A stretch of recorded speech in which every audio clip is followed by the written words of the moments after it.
ஆகவே ஒரு கலைஞர் என்ற அடிப்படையில் இந்த எதிர்ப்பு தமிழ் மக்களிடமிருந்து மிகப்பெரிய ஒரு அந்நியத்தை அனுரகுமார திசாநாயக்காவுக்கோ அல்லது என்பிபிக்கோ இந்த போராட்டம் சார்ந்த வரலாறுகளை கடத்துறவர்கள் அதிகமாக இருக்கின்றார்கள், அல்லது போராட்ட பாடல்கள், எழுச்சி பாடல்கள், தாயக எழுச்சி பாடல்களை பாடுறத இவருக்கு ஆதரவாக புலம்பெயர் தரப்பில் இருக்கலாம், அல்லது இந்தியாவில் சீமானுடைய அறிக்கையாக இருக்கலாம். தென்னிலங்கை அரசியல்வாதிகளே இந்த அரசாங்கத்தின் மேல் ஒரு விமர்சனத்தை முன்வைக்கின்றார்கள். என்னென்னு பார்த்தீங்கன்னா, முன்னைய காலகட்டங்களில் தேர்தல் பிரச்சாரங்களுக்காக விடுதலை புலிகள் அமைப்பினரை பயன்படுத்திய இவர்களுடன் கதைத்ததை விட தமிழ் தேசியம் சார்ந்த நாடாளுமன்ற முன்னாள் நாடாளுமன்ற உறுப்பினர் தொலைபேசிக்கு பதிலளித்ததான் கூட என்று ஃபேஸ்புக்கில் வருது. பயங்கரவாத தடைச்சட்டத்துக்கு எதிரானவர்கள் என்று சொன்னவர்கள் மீண்டும் அதை தொடர்ந்தும் கையில் எடுத்துக் கொண்டிருக்கின்றார்கள். முன்னைய காலகட்டங்களிலேயும் அதை அவர்கள் பயன்படுத்தி இருந்தார்கள். அனுரகுமாராவுக்கு சொல்ல வேண்டிய விடயத்தை எழுத வேண்டிய அவசியம் நேரடியாக கண்டிக்க வேண்டிய போலீசார் பயங்கரவாத தடை சட்டத்தின் கீழ் அவரை கைது செய்து முற்படுத்தியது தவறு. கலை என்ற அடிப்படையில் பார்க்கின்ற பொழுது இது ஒரு பயங்கரவாத தடை சட்டத்தை பயன்படுத்த வேண்டிய தேவை ஏற்படுகின்றதா? எங்களுக்கு அரசியல் ரீதியாக உரிமைகள் தேவை என்பதை நாங்கள் கூறிக்கொண்டிருக்கின்றோம். அது இன்னும் தீர்வு கிடைக்கவில்லை.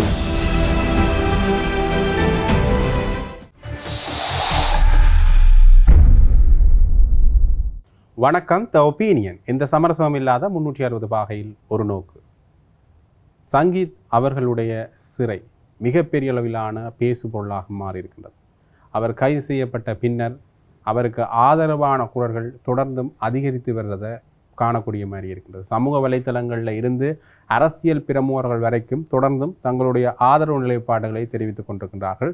நாளைய தினம் கிளிநொச்சியில் இது சம்பந்தமான ஒரு போராட்டம், இவருக்கு ஆதரவான ஒரு போராட்டம் ஒன்று நடக்க இருக்கின்றது. அது தொடர்பான பல முன்னெடுப்பு நடவடிக்கைகளும் இப்பொழுது நடந்து கொண்டிருக்கிறது. அது மட்டும் இல்லாமல் இவர் சங்கீத் அவர்கள் கைது செய்யப்பட்ட பிறகு மிகப்பெரிய அளவிலான விமர்சன கணைகள் இந்த அரசாங்கத்தின் மேலே வந்ததை காணக்கூடிய மாதிரி இருந்தது. பயங்கரவாத தடைச்சட்டத்துக்கு எதிரானவர்கள் என்று சொன்னவர்கள் மீண்டும் அதை தொடர்ந்தும் கையில் எடுத்து கொண்டிருக்கின்றார்கள். முன்னைய காலகட்டங்களிலேயும் அதை அவர்கள் பயன்படுத்தி இருந்தார்கள், இப்பொழுதும் பயன்படுத்தி கொண்டிருக்கின்றார்கள் என்ற ஒரு விமர்சனால இந்த அனுரகுமார திசாநாயக்க அரசாங்கத்தின் மேலே எழுந்து கொண்டிருக்கின்றது. இது தொடர்பாகத்தான் கலந்துரையாட இருக்கின்றோம். உங்களோடு ஊடகவியலாளர் பிரஸ்னம் இணைந்திருக்கிறார். வணக்கம் பிரஸ்னம். வணக்கம். வணக்கம். தொடர்ந்தும் இந்த விடயங்கள் மிகப்பெரிய அளவிலான பேசுபொருளாக மாறி இருக்கின்றன. இதில் தென்னிலங்கை அரசியல்வாதிகளே இந்த அரசாங்கத்தின் மேல் ஒரு விமர்சனத்தை முன்வைக்கின்றார்கள். என்னென்னு பார்த்தீங்கன்னா, முன்னைய காலகட்டங்களில் தேர்தல் பிரச்சாரங்களுக்காக விடுதலை புலிகள் அமைப்பினரை பயன்படுத்திய தேசிய மக்கள் சக்தி இப்பொழுது அவர்களுக்கு எதிரான அல்லது அவர்களை பற்றி பேசுபவர்களுக்கு எதிரான செயல்பாடுகளை மேற்கொண்டு கொண்டிருக்கிறது. ஆகவே இவர்களுடைய இரட்டை வேட அரசியல் இப்பொழுது தெளிவாகின்றது என்று தென்னிலங்கையில் இருக்குது. கிட்டத்தட்ட எதிர்க்கட்சிகளை பிரதிநிதித்துவப்படுத்துகின்ற கட்சிகள் தொடர்ந்து பேசி கொண்டிருக்கின்றன.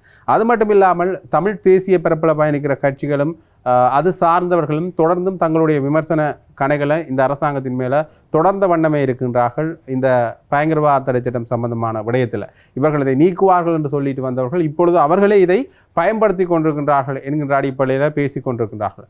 தொடர்ந்துமே இந்த விடயங்கள் மிகப்பெரிய அளவிலான பேசுபொருளாக மாறிக்கொண்டிருக்கின்றது. இந்த அரசாங்கத்தினுடைய நிலைப்பாடு என்னன்றதை ஒரு கேள்விக்குட்படுத்துகிற வகையில் தான் இந்த விடயங்கள் எல்லாம் நடந்து கொண்டிருக்கின்றன. தொடர்ந்துமே இப்படியான விடயங்கள் நடக்கின்ற பொழுது தமிழர் தரப்பில் இருந்து தான் விமர்சனங்கள் வந்து கொண்டிருக்கும். ஆனால் இப்பொழுது எதிர்க்கட்சிகள் கூட இந்த அரசாங்கத்தை இந்த நிலைப்பாட்டில், இந்த சங்கீத் அவர்களுடைய சிறை அல்லது அவருடைய கைது சம்பந்தமான நிலைப்பாட்டில் எதிர்க்கட்சிகளும் விமர்சிக்கிற காணக்கூடிய மாதிரி இருக்கின்றது. ஆகவே இந்த கைது இந்த அரசாங்கத்தை ஒரு இக்கட்டான சூழ்நிலைக்கு கொண்டு வந்துட்டோன்ற ஒரு கேள்வி ஒன்று இருக்கின்றது இல்லையா? ஆனால் யாழ்ப்பாணத்தை சேர்ந்த ஜேவிபி எம்பி ரஜீவன் அவர்கள் இந்த கைதுக்கு எதிர்ப்பை வெளியிட்டிருக்கின்றார். ஆகவே முழுமையாக ஜேவிபியை சேர்ந்தவர்கள் இந்த கைதை ஆதரிக்கின்ற நிலைமையில் இல்லை. ரெண்டாவது, யாரும் இதுவரைக்கும் இந்த கைதை ஆதரித்து பேசவில்லை. இது தனியாக போலீஸ் மேற்கொண்ட ஒரு நடவடிக்கை போன்று போலீஸ் ஒரு ஊடக சந்திப்பை வைத்திருக்கின்றன. தமிழ் தேசியம் சார்ந்து இயங்குகின்ற அமைப்புகளும் சரி அல்லது அரசியல்வாதிகளும் இந்த தடையை, இந்த கைதை எதிர்த்து தங்களுடைய கருத்துக்களை பதிவு செய்திருக்கின்றார்கள். நாளைய தினம் மிகப்பெரிய ஒரு போராட்டத்தை முன்னெடுக்க இருப்பதாக தெரிய வருகின்றது கிளிநொச்சியில். ஆனால் இதுவரைக்கும் இந்த கைது சரியென்று யாரும் பதிவு செய்யவில்லை. அது நமல் ராயபக்சவாக இருக்கலாம் அல்லது ஜேவிபியை சேர்ந்தவர்களாக இருக்கலாம். யாரும் அப்படியான ஒரு நிலைப்பாட்டுக்கு செல்லவில்லை. அது ஒரு கலை என்ற அடிப்படையில் தான் எல்லோருடைய கருத்துக்களும் இருக்கின்றது.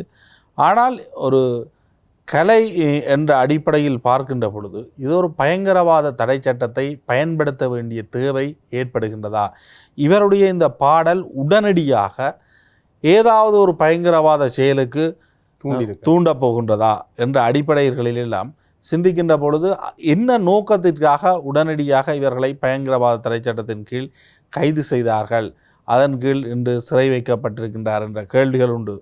நான் நினைக்கின்றேன் மிகப்பெரிய ஒரு எதிர்ப்பு நாளைய தினம் தென்படும் என்று நினைக்கின்றேன். இவருக்கு ஆதரவாக புலம்பெயர் தரப்பில் இருக்கலாம், அல்லது இந்தியாவில் சீமானுடைய அறிக்கையாக இருக்கலாம், அல்லது புலத்துள் என எல்லா தரப்பிலும் அவருக்கான ஒரு ஆதரவு நிலைப்பாடு தான் இருக்கின்றது. அந்த கைதின் பின்னர் அவரும் மிகப்பெரிய அளவில் பேசப்படுகின்றார், அந்த நிலைமையும் மாறி இருக்கின்றது. ஆகவே இது ஒரு ஆரோக்கியமான நிலையில் தான் இந்த கைது இருக்கின்றது. இனி தனிப்பட்ட குடும்பம் என்று அல்லது பயங்கரவாத தடை சட்டத்தின் கீழ் கைது செய்யப்பட்ட நிலைமை என்பது அவர் கோட்டோபப்பிலின் ஊடாகத்தான் பிணையில் வெளிவர வேண்டிய தேவை இருக்கின்றது. நான் நினைக்கின்றேன் அவர்களுடைய சட்டத்திறனிகள் அதற்கான முயற்சிகளில் ஈடுபடுவார்கள். அதே போன்று அடிப்படை உரிமை மீறல் வழக்கொன்றையும் தாக்கல் செய்ய இருப்பதாக அவருடைய சட்டத்திறனிகள் தெரிவித்திருக்கின்றார்கள். சட்ட ரீதியாகவும் சரி அல்லது பொதுமக்கள் என்ற அபிப்பிராயம் என்ற ரீதியிலும் சரி மிகப்பெரிய எதிர்ப்பு தான் இந்த கைதுக்கு எதிராக இருக்க போகின்றது. சட்ட ரீதியாகவும் இருக்கின்றது, அரசியல் ரீதியாகவும் கருத்துக்கள் எதிர்த்தரப்பால் முன்வைக்கப்படுகின்றது. இது ஒட்டுமொத்தமாக இலங்கை என்ற அடிப்படையில் மிகப்பெரிய ஒரு எதிர்ப்பலையை உருவாக்கி இருக்கின்றது. சில வேளைகளில் இந்த எதிர்ப்பலை என்பது தனியே இந்த விடயத்துடன் நிற்காமல் அனுர தேவையில்லாமல் எடுத்த ஒரு நகர்வாகவும் பிற்காலத்தில் பார்க்கப்படுவதற்கு வாய்ப்பாக இருக்கின்றது. ஏனெனில் இதுவரை காலமும் அனுரகுமார திசாநாயக்கா ஜனாதிபதி ஆனதன் பின்னர், என்பிபியினுடைய ஆட்சி அமைந்ததன் பின்னர் ஒட்டுமொத்தமாக எல்லோரும் சேர்ந்து எதிர்ப்பு தெரிவிக்கக்கூடிய ஒரு நிலை என்பது இதற்கு முன்னர் ஏற்படவில்லை. இது ஒரு அரசியல் சார்பற்ற ஒருவர், அவர் நேரடியாக ஒரு அரசியல்வாதியாகவும் இல்லை. ஆகவே ஒரு கலைஞர் என்ற அடிப்படையில் இந்த எதிர்ப்பு தமிழ் மக்களிடமிருந்து மிகப்பெரிய ஒரு அந்நியத்தை அனுரகுமார திசாநாயக்காவுக்கோ அல்லது என்பிபிக்கோ ஆரம்பிப்பதற்கான ஒரு அடித்தளமாக மாறும் என்ற ஒரு எதிர்பார்ப்பும் இருக்கின்றது. ஆனால் நாளைய தினம் எவ்வாறு அந்த போராட்டம் வீரியம் கொள்ளப் போகின்றது என்பதில் தான் இதனுடைய அடுத்த கட்டம் இருக்கின்றது. உண்மையிலே இந்த விடயங்கள் தொடர்பாக பார்க்கின்ற பொழுது அவருக்கு பிணை வழங்கப்படும் என்கின்ற வகையில் தான் பேசப்படுகின்றது. இனி அந்த மேன்முறையீடு சம்பந்தப்பட்ட விடயங்கள் நடந்த பிறகு தான் அது சம்பந்தமான நடவடிக்கைகள் தெரியும். ஆனால் பெரும்பாலும் பிணை வழங்குவதற்கான சாத்தியக்கூறுகள் இருக்கின்றது என்கிற வகையில் பிணை வழங்கப்படுவதாக இருந்தாலும் அந்த பிணையினை சாதாரண நீதவான் நீதிமன்றம் வழங்க முடியாது. ஒரு கைகோர்ட்டுக்கு சென்று அல்லது மேன்முறையீட்டு நீதிமன்றத்தினூடாகத்தான் அந்த பிணை காண வாய்ப்பு இருக்க போகின்றது. ஆகவே ஒரு நீண்டகால பின்பற்றலுடன் ஒரு செயல்முறை இடம்பெற்று தான் அவர் அந்த பிணையை பெற்றுக்கொள்ளப் போகின்றார். சரி, பிணை பெற்றுக்கொள்வதற்கு சட்டத்தில் ஒரு இடம் இருக்கின்றது, அதற்காக அவர் மேன்முறையீட்டு நீதிமன்றத்துக்கு செல்ல வேண்டும் என்ற அடிப்படையில் இருந்தால் ஏன் அந்த நிலைமையை உருவாக்க வேண்டும்? அந்தளவு தூரம் என்ன நடந்து விட்டது? இந்த தென்னிலங்கையில் பல்வேறு சம்பவங்களை நாங்கள் பார்க்கின்றோம். அதற்கு எதிராக எல்லாம் பயங்கரவாத தடை சட்டம் பயன்படுத்தப்பட்டது கிடையாது. அதே நேரம் உடனடியாக மிகப்பெரிய ஒரு பயங்கரமான தாக்குதலோ அல்லது பயங்கரவாதம் சார்ந்த ஒரு பிரச்சனை நடக்கப் போவதும் கிடையாதென்றால் என்ன காரணத்திற்காக பயங்கரவாத தடை சட்டத்தின் கீழ் இவர் கைது செய்யப்பட வேண்டும்? சாதாரண சட்டங்களின் கீழ் கூட இவ்வாறான விடயங்களை இவர்கள் குற்றச்சாட்டுகளை முன்வைக்க முடியும். ஆனால் அப்படி குற்றவியல் சட்டங்களை பயன்படுத்தாமல் நேரடியாக பயங்கரவாத தடை சட்டம் என்றால் சாட்சிகள் இல்லாமல் சாதாரணமாக ஒரு பயமுறுத்தி நீண்ட காலம் சிறை வைக்க இந்த சட்டம் உதவுகின்றது. இது அரசியல் எதிரிகளை அழிப்பதற்கும் யாரும் இப்படியான நிலைமைக்கு செல்லக்கூடாது என்பதனை ஒரு பயத்தை உருவாக்குவதற்கு இந்த சட்டத்தை பயன்படுத்துகின்றார் என்பதுதான் நீண்ட கால குற்றச்சாட்டு. இன்னொரு விடயம் பேசப்படுகின்றது என்னென்னா, முகவரி புத்தகங்களில் இப்போ இந்த போராட்டம் சார்ந்த வரலாறுகளை கடத்துறவர்கள் அதிகமாக இருக்கின்றார்கள், அல்லது போராட்ட பாடல்கள், எழுச்சி பாடல்கள், தாயக எழுச்சி பாடல்களை பாடுறத நபர்கள் கொஞ்சம் அதிகரித்து பாடுறதால அவர்களை கட்டுப்படுத்துவதற்கான ஒரு நடவடிக்கையாக இதை சமூக போராளிகள், சமூக வலைத்தள போராளிகள், நான் நினைக்கின்றேன் இது ஒரு கட்டுப்படுத்துகின்ற நடவடிக்கையாக இருக்க போவது கிடையாது. இன்னும் அதனை நோக்கி ஒரு பிரபல்யத்தை உருவாக்க போகிறது. ஏனெனில் எத்தனை பேருக்கு இதற்கு முன்னர் சங்கீதன தெரியும் என்ற ஒரு கேள்வி இருக்கின்றது. அவர் ஒரு ரேப் மியூசிக்கை இசையமைச்சு அதிலே ஒரு பாடுறவராக இருக்கலாம், அல்லது ஒரு பிரபல்யத்தை ஒரு இளைஞர்கள் மத்தியில் பெற்றவராக இருக்கலாம். ஆனால் அதனை கடந்த ஒரு பிரபல்யம் என்பது அவருக்கு கிடைத்திருக்கின்றது. அதற்காக அவர் சிறையில் இருக்கிறதே அவர்கள் நல்லதென்ற அடிப்படையில் நான் அந்த கருத்தை சொல்ல இல்லை. இது இன்னும் இவர்கள் தடுக்க நினைப்பது என்பது இன்னும் அதனை தாண்டி ஒரு பிரபல்யத்தை அவர்கள் அடைவதற்காகத்தான் ஒரு வாய்ப்பாக இருக்க போகின்றது இல்லையா? உண்மையிலேயே இந்த பிரபலம் என்றது நீங்கள் கூறியது போல ஒரு வகையில் அடுத்த கட்டம் நோக்கி நகரலாம், இனி நிறைய பேர் இதை கையில் எடுக்கலாம் என்ற வகையில் பேசுகிறீர்கள். ஆனால் வார்த்தை பிரயோகங்களை இனி கொஞ்சம் அளவாக பயன்படுத்துகின்ற ஒரு மனோநிலை வருமா இல்லையா? கட்டாயம் ஏற்படும். அதுதான் அரசாங்கத்தினுடைய நோக்கம் என்ற அடிப்படையில் தான் பார்க்க வேண்டி இருக்கின்றது. இவ்வாறான வார்த்தைகளை பயன்படுத்துவது என்பதில் போலீசார் தங்களுடைய நான் நினைக்கிறேன் தங்களுடைய வாதத்தில் முக்கிய ஒரு குற்றச்சாட்டாக சொன்னதில் இவர் தாயகம் தமிழீழம் போன்ற வார்த்தைகளை பயன்படுத்தி இருக்கின்றார், ஈழம் போன்றவற்றை குறிப்பிட்டிருக்கின்றார்கள். ஆகவே அந்த விடயங்கள் எல்லாம் சாதாரணமாக பயன்படுத்துவது, புத்தகங்களில் பயன்படுத்தப்படுவது. ஆகவே கட்சிகளுடைய பெயர்கள் அப்படி இருக்கின்றது. இவ்வாறான உச்சரிப்புகள், இவ்வாறான விடயங்களை மீண்டும் இவர்கள் பேசுவது என்பதனை ஏதோ ஒரு வகையில் தடுக்க வேண்டும் என்பதுதான் இவர்களுடைய நோக்கம். ஆனால் குறைவடைவதற்கான வாய்ப்புகள் இருக்கின்றது இல்லையா? இதன் மூலமாக பலர் யோசிப்பார்கள், எல்லாரும் சிறைச்சாலை விரும்ப மாட்டாங்க. ஆகவே இப்படி எழுதினால் சிறைச்சாலைக்கு செல்ல வேண்டிய ஒரு தேவை ஏற்படும் என்ற ரீதியில் சிந்திப்பதற்கு அதிக வாய்ப்புகள் இருக்கின்றது. இந்த விவகாரத்தில் இது தனியாக அவரை பிணையெடுப்பதுடன் அல்லது அவரை விடுதலை பிணையெடுப்பதுதான் கூடுதலான வாய்ப்பு. அந்த வாய்ப்புடன் இந்த போராட்டங்கள், இந்த எழுச்சிகள் நின்றுவிடக்கூடாது. பகிரங்க வெளியில் இதற்கான பொறுப்பு கூறலை அரசாங்கம் கூறுவதற்கு வழிவகை செய்ய வேண்டும் என்பதுடன் இந்த தமிழ் நாடாளுமன்ற உறுப்பினர்கள் இந்த விவகாரத்தில் எடுக்கின்ற நிலைப்பாடு என்பது மிக முக்கியமானது. எல்லா நிலைப்பாடுகளும் தென்னிலங்கையில் எடுக்கின்ற நிலைப்பாடுகளுடன் ஒத்து ஓடுகின்ற நிலைப்பாட்டுக்கு செல்லாமல் தங்களுடைய பிரதேசம் சார்ந்த சொந்த நிலைப்பாட்டை எடுக்க வேண்டியவர்களாக அவர்கள் இருக்கின்றார்கள். அப்படிப்பட்ட நிலைப்பாட்டை அவர்களிடம் எதிர்பார்க்க முடியுமா என்பதும் ஒரு கேள்விக்குறி. உண்மையில் இந்த விடயங்களில் இந்த போராட்ட வரலாறுகள் கடத்தப்படுகின்றது சில இடங்களில் கட்டுப்படுத்துவதற்கான வாய்ப்புகள் இருக்குது இந்த வார்த்தை பிரயோகங்கள் மூலமாக. இன்னொரு வகையில் பார்க்கின்ற பொழுது ஒரு இலக்கியம், கலை சார்ந்த நெருக்குவாரங்களை இவர்கள் ஏற்படுத்தி கொண்டிருக்கின்றார்களோ என்கிற ஒரு கேள்வி ஒன்று இருக்கின்றது. ஏனென்றால் சிங்கள சுயாதீன இசைக்கலைஞர்களோ அல்லது சிங்கள பரப்பில் அல்லது சிங்கள சினிமா பரப்பில் ஒரு பெரிய அளவிலான ஒரு சினிமா தளத்தை இவர்கள் உருவாக்கி இருக்கின்றார்கள். ஈழத்தை விட, நான் கூறியது வடகிழக்கை விட ஒரு பெரிய அளவிலான சினிமா பரப்பை உருவாக்கி இருக்கின்றார்கள்.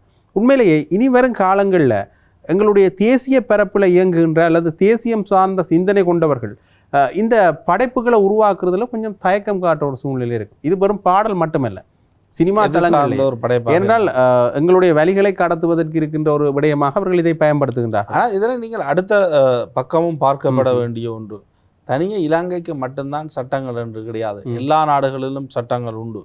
எல்லா நாட்டு சட்டங்களுக்கும் உள்தான் இந்த விடயங்கள் கையாளப்பட வேண்டியது. இன்று அவர் ஒரு பயங்கரவாத தடை சட்டத்தின் ஊடாக கைது செய்யப்பட்டிருக்கின்றார் என்பதற்காகத்தான் இந்த எழுச்சி. அவர் நடந்து கொண்ட விதம் தொடர்பிலும் அவரும் ஒரு சுய பரிசோதனையை மேற்கொள்ள வேண்டிய ஒருவர். இது இந்த சமூகத்துக்கு சரியா? இது ஒரு பிழை. அரசாங்கம் செய்வது பிழை. பயங்கரவாத தடை சட்டத்தில் கைது செய்யப்படவில்லை என்ற விடயங்களை தமிழர் தரப்பாக, தமிழ் தேசியம் சார்ந்த தரப்பாக யாரும் முன்வைக்கலாம். ஆனால் இன்று அவருடைய நிலைமை என்ன? சிறைச்சாலைக்குள் இருக்கின்றார். இதனை ஊக்குவிக்கின்ற தரப்புகள் அல்லது இப்படி செய்ய போகின்றோம் எதிர்காலத்தில் என்று நினைக்கின்ற தரப்புகள் தாங்கள் செய்தால் என்ன விளைவு ஏற்படும் என்பதனையும் திரும்பி பார்க்க வேண்டும். உண்மையில் சட்டங்களுக்கு அப்பால் நாங்கள் சில விடயங்களை முன்னெடுக்க போகின்ற பொழுது, நேரடியாக சில விடயங்களை குறிப்பிட முனைகின்ற பொழுது அதனுடைய எதிர்த்தாக்கம் என்பது சட்ட ரீதியில் தங்களுடைய வாழ்க்கையை எந்தளவு தூரம் பாதிக்கும் என்பது தொடர்பில் ஒரு எச்சரிக்கை உணர்வு கட்டாயம் தேவை. ஆனால் இந்த விடயங்களை கடத்துறதப்ப எப்படி என்ற ஒரு கேள்வி ஒன்று இருக்கின்றது. அதுக்கு அந்த விடயம் சார்ந்த சரியான சட்ட ரீதியிலான நிலைமை என்பது தமிழ் மக்களுக்கு இன்னும் ஏற்படவில்லை. நாங்கள் யதார்த்தத்தை கடந்து எங்களுடைய உணர்வுகளை கடத்த போகின்றோம், எங்களுக்காக போராடியவர்களை நாங்கள் கடத்த போகின்றோம் என்று செல்வது எதிர்காலத்தில் நீங்களும் அந்த நிலைமைக்கு செல்ல வேண்டியவர்களாக உங்களை மாற்றும். இலங்கை கண்டு ஒரு சட்டம் இருக்கின்றது. அந்த சட்டத்துக்குள் எங்களுடைய அரசியல் உரிமை பிரச்சனைகள் இன்று வரை தீர்க்கப்படவில்லை. எங்களுக்கு அரசியல் ரீதியாக உரிமைகள் தேவை என்பதை நாங்கள் கூறிக்கொண்டிருக்கின்றோம். அது இன்னும் தீர்வு கிடைக்கவில்லை. ஆகவே இன்று எங்கள் அடக்கி ஆளப்படுகின்றோம் என்பது ஒரு யதார்த்தமான உண்மை. இதற்குள் என்னென்ன விடயங்களை நாங்கள் மேற்கொள்ள முடியும். நாங்கள் டிக்டாக்ல என்னவும் போடுவோம், இல்லை ஃபேஸ்புக்கில் என்னவும் எழுதுவோம் என்றால் அதனுடைய விளைவு சார்ந்து சரியான ஒரு புரிதல் இருக்க வேண்டும். நான் இப்படி செய்கிறதால என்ன பயங்கரவாத திரைச்சட்டத்தில் கைது செய்வாங்க, என்ன சிஐடி கூப்பிட்டு விசாரிப்பார்கள், டிஐடி கூப்பிட்டு விசாரிப்பார்கள், அதற்கு நான் கொழும்புக்கு செல்ல வேண்டும் அல்லது யாழ்ப்பாணத்துக்கு போகணும்னா எனக்கு நீதிமன்றத்தில் ஒரு லோயர் தேவை, இதுக்கு இவ்வளவு செலவு வரும், இவ்வளவு தூரம் நான் இழுபடக்க என்ற வாழ்க்கை இந்தளவு தூரம் பாதிக்கும், என்னுடைய வருமானம் என்ன, இப்படியான ஒரு தெளிவு நிலை இருக்கின்ற ஒருவர் அதனையெல்லாம் சிந்தித்ததன் பின்னர் இந்த விடயங்களை முன்னெடுப்பது என்பது வேறு. இப்போ என்ன அன்றகுமார திசாநாயக்கா தன்னுடைய தேர்தல் பிரச்சாரத்தில் விடுதலை புலிகளினுடைய பாடலை பயன்படுத்தி விட்டார், அதனால் இலங்கையில் தடை இல்லை என்று நான் பாடினால் சில நேரம் நான் தான் உள்ளே இருக்கணும். அன்றகுமார திசாநாயக்கா உள்ளே இருக்க போவதில்லை. தென்னிலங்கையைச் சேர்ந்த ஒரு கட்சியின் பிரமுகர் யாழ்ப்பாணத்து தேர்தலை சந்திக்க விடுதலை புலிகளுடைய பாட்டை பயன்படுத்தினா அவங்க உள்ளே இருக்க போவதில்லை, உள்ளே இருக்கிறதுக்கான வாய்ப்பு இல்லை. ஆனால் அவங்க செய்கிறாங்கன்றக்காக நாங்கள் செய்தால் நாங்கள் உள்ளே இருக்க வேண்டி வரும். இன்றைக்கும் சமூக வலைத்தளத்தில் இவர் பாடின பாடல்கள் பலரால் ஷேர் செய்யப்படுகின்றது, பகிர்ந்து கொண்டு இருக்கின்றார்கள். சில வேளைகளில் அவர்கள் மீதும் அந்த விசாரணை பாய்வதற்கு வாய்ப்புகள் இருக்கின்றன. இது ஒரு எச்சரிக்கை உணர்வுடன் செயற்பட வேண்டிய நேரம், செயற்பட வேண்டிய பொறுப்பு நிலை எல்லோருக்கும் உண்டு. நாங்கள் இல்லை இது எங்களுக்கு அந்த சுதந்திரம் இருக்கின்றால் அந்த சுதந்திரத்தை பெற்றுக்கொள்வதற்கு நீண்ட தியாகங்களை செய்ய வேண்டிய தேவையும் கால எல்லையும் அதிகமாக இருக்கு, கால எல்லையும் அதிகமாக இருக்கு. இன்னொரு விதத்தில் பேசுகின்ற போது ரஜீவன் அவர்கள் குறிப்பிட்டிருந்தார் தன்னுடைய சமூக வலைத்தளத்தில், இந்த ஒரு இனம் இன்னும் உரிமையை அடைந்து கொள்ள, ஆகவே அவர்கள்ட்ட இருந்து வர படைப்புகளும் அது சார்ந்துதான் அமையும் என்ற விடயத்தை நேரடியாகவே குறிப்பிட்டிருந்தார். கிட்டத்தட்ட இப்படியான படைப்புகள் வருவது தவறில்லை என்கின்ற ஒரு நேரடியாக சொல்லியிருக்க வேண்டிய விடயம் என்ன, தமிழீழ விடுதலை புலிகள் ஒரு அரசியல் ரீதியான போராட்டத்தை முன்னெடுத்தார்கள். அது தமிழ் மக்களுக்கு ஒரு அரசியல் தீர்வை கொடுக்க வேண்டிய என்பதுதான் அந்த போராட்டத்தின் அடிப்படை. அந்த இலக்கை தமிழ் மக்கள் இன்னும் அடையவில்லை. ஆகவே அது சார்ந்த வெளிப்படுத்தல்கள் கலை வடிவில் வரும். அது யதார்த்தமான ஒன்று. இதனை மக்களுக்கு சொல்ல தேவையில்லை. இதை சொல்ல வேண்டியது அன்றகுமார திசாநாயக்கா அவர்களுக்கு, இல்லாட்டா நீதி அமைச்சருக்கு, பிரதி பாதுகாப்பு அமைச்சருக்கு, பொதுமக்கள் பாதுகாப்பு அமைச்சர், இப்படிப்பட்ட தரப்பினருக்கு அவர் சொல்ல வேண்டும். போலீஸ் தரப்புடன் நேரடியாக இந்த விவகாரங்களை அவர் கையாண்டிருக்க வேண்டும்.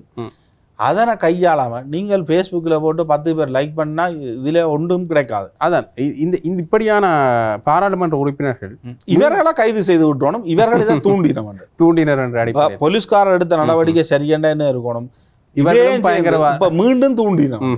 அப்படி இல்லையண்டா இவ நாளைக்கு போராட்டத்தில் போய் நிற்பினோமோ ரஜீவன், அதான் இப்போ ஒரு கேள்வி. போராட்டத்திலே நிற்க மாட்டீங்க, பார்லிமெண்ட்லேயும் எழுப்பி பேச மாட்டீங்க, உங்களோட ஃபேஸ்புக்கில் நீங்கள் தமிழில் போடுறது டில்வின் சில்வாக்கும் தெரியாது, அன்றகுமார திசாநாயக்காவும் தெரியாது. இனி யாரும் அதை எடுத்து டிரான்ஸ்லேட் பண்ணி அதை அவங்க தென்னிலங்கையில் ட்விட்டர்லையும் டிக்டாக்லையும் போட்டால் தான் டில்வின் சில்லா பிரதி பாதுகாப்பு அமைச்சரோட என்ன காய்ச்சனீங்கன்னு தெரியாது, அந்த விவரத்தையும் போடவில்லை. இல்லை நான் சமீப காலத்தில் இவர்களுடன் கதைத்ததை விட தமிழ் தேசியம் சார்ந்த நாடாளுமன்ற முன்னாள் நாடாளுமன்ற உறுப்பினர் தொலைபேசிக்கு பதிலளித்ததான் கூட ஃபேஸ்புக்கில் வருது. அப்போ அது எனக்கு தெரியல இவ ஏன் இப்படி செயற்படினோம். உண்மையில் ஆளுங்கட்சியின் ஒரு பங்காளிகள், நேரடி பங்காளி என்று கூட சொல்லலாம். நீங்கள் ஆளுங்கட்சி, நீங்கள் ஆளுங்கட்சியில் இருந்து கொண்டு இந்த விஷயங்களை ஏன் ஃபோன் பண்ணி பேசலாம கிடாது? கிட்டத்தட்ட இந்த விடயங்கள் உண்மையிலேயே இது ஆளுங்கட்சியில் இருந்தாலும் யார் சார்பாக போயிருக்கின்றார்கள்? தமிழ் மக்கள் சார்பானவர்கள் போட்டாகலான பாவங்கள். நீங்கள் பிரதிநிதித்துவம் செய்கின்ற யாழ்ப்பாணம் கிளிநொச்சி தேர்தல் மாவட்டத்தினுடைய மக்கள்லானே அவர்கள். ஆகவே இந்த பிரச்சனை சார்ந்து உடனடியாக செயற்பட வேண்டியது மக்கள் பிரதிநிதி என்ற அடிப்படையில் உங்களுக்கு இருக்கு. அந்த இடத்துல நீங்களே என்னப்பா ஃபேஸ்புக்கில் போடுறீங்க? அதுதான் இந்த அமைப்பினர் ஏதோ ஒரு வகையில் இந்த பிள்ளையும் கிள்ளி விட்டு தொட்டிலே மாட்டி விட்டுற ஒரு நிலை. இவர்களை கேட்டு போலீஸ் செயற்படுறது இல்லை, இவர்களை கேட்டு அமைச்சர்கள் செயற்படுறது இல்லை, இவர்கள் மேல நடவடிக்கையும் எடுக்க போறது இல்லை. ஜேவிபியோ என்பிபியோ அவர்களுடைய செயற்பாட்டில் இவர்கள் இருக்கின்றார்கள். இவர்களுடைய கருத்துக்கள் அங்கு கேட்கப்படுகின்றதா என்பது மிகப்பெரிய கேள்வி. அப்படி இருக்கின்றது என்றால் இவர் சமூக வலைதளத்தில் அன்றகுமாராக்கு சொல்ல வேண்டிய விடயத்தை எழுத வேண்டிய அவசியம் நேரடியாக கண்டிக்க வேண்டிய போலீசார் பயங்கரவாத தடை சட்டத்தின் கீழ் அவரை கைது செய்து முற்படுத்தியது தவறு. அப்படியான பாடல்கள், அப்படியான வரிகள், அப்படியான வசனங்களை பயன்படுத்துவதற்கு எங்களுக்கு உரிமை உண்டு. அப்படி போடலாம நீங்கள் போடுறத நீ வாசிச்சு விளங்கி எல்லாம் செய்கிறது எவ்வளவோ கஷ்டமான விஷயம். அது தமிழருக்கு விளங்குற மாதிரி தான் சிங்களவருக்கு விளங்குமோன்னு எனக்கு தெரியாது. அதே நேரம் சிங்களவருக்கு நீங்கள் அப்படி விளங்குதோ நீங்கள் அதெல்லாம் அங்கே யார் நீ எல்லாம் 3 மொழியிலையும் போடுவோம் இல்லாட்டா. கிட்டத்தட்ட இந்த விடயங்கள் நாங்கள் பேசுகின்ற பொழுது ஏதோ ஒரு வகையில் எங்கள் சார்பாக பேசுகின்றோம் என்று சொல்லுகின்ற ஆளும் கட்சி பாராளுமன்ற உறுப்பினர்கள் கூட ஆளும் கட்சி என்ன நிலைப்பாடு எடுக்கிறதோ அதை விவாதிக்கிற நிலைமையில கூட இல்லை அவர்கள். அந்த ஒரு தகுதி நிலைப்பாடு கூட அவர்கள் இல்லை. தமிழ் தேசியம் சார்ந்த நாடாளுமன்ற உறுப்பினர்கள் தனித்தனியாக ஊடக சந்திப்புகளை வச்சு இந்த கைதை கண்டித்து ரஜீவன் அது கூட செய்யலை. இப்போ டிக்டாக்ல இங்கே போய் உதவி செய்கிறான்னு இந்த மீட்டிங்கில் நடக்கிற அபிவிருத்தி குழு கூட்டத்தில் என்ன ஃபோட்டோலாம் போடுறேன். ஏன் நேரடியாக ஒரு வீடியோ போட்டு சொல்ல வேண்டியான அன்ரவுமா சனாயகா இல்லாட்டா பொதுமக்கள் பாதுகாப்பு அமைச்சர் அல்லது போலீஸ் தரப்பு மேற்கொண்ட நடவடிக்கை மிக தவறான ஒன்று. பயங்கரவாத தடை சட்டத்தை ஏன் தற்பொழுது பயன்படுத்த வேண்டும்? உங்களுடைய கட்சியினுடைய கொள்கை என்ன? பயங்கரவாத தடை சட்டத்தை பயன்படுத்த கூடாது என்பது எதிர்கட்சியில நீங்களானப்பா ரோட்ல கூவினீங்க. இப்போ நீங்கள் ஆட்சிக்கு வந்த அப்புறம் அதை செய்கிறீங்க. எல்லா தேர்தல் பிரச்சாரங்கள்லையும் பயங்கரவாத தடை சட்டத்தை நீக்குவோம் என்று கூறியவர்கள், அது சார்ந்து செயல்பட மாட்டோம் என்று கூறியவர்கள் இன்று அதையே கையில் எடுத்திருக்கிறார். ஒரு பெரிய பிரச்சனை அதை தாங்கிக் கொள்கின்ற அல்லது அதை அடுத்த கட்டம் நோக்கி செயல்படுத்துகின்ற நிலைமையில கூட ஆளும் கட்சி இல்லையா அல்லது ஆளும் கட்சியினுடைய தமிழ் பாராளுமன்ற உறுப்பினர்கள் இல்லையா என்ற கேள்வி பெரிய அளவில் விரிகின்றது. இவ்வளவு நேரம் உங்களுடைய நேரத்தை பயந்து கொண்டமைக்கு நன்றி. நன்றி. தொடர்ந்தும் காத்திரமான ஒரு தலைப்போடு சந்திப்போம். நன்றி.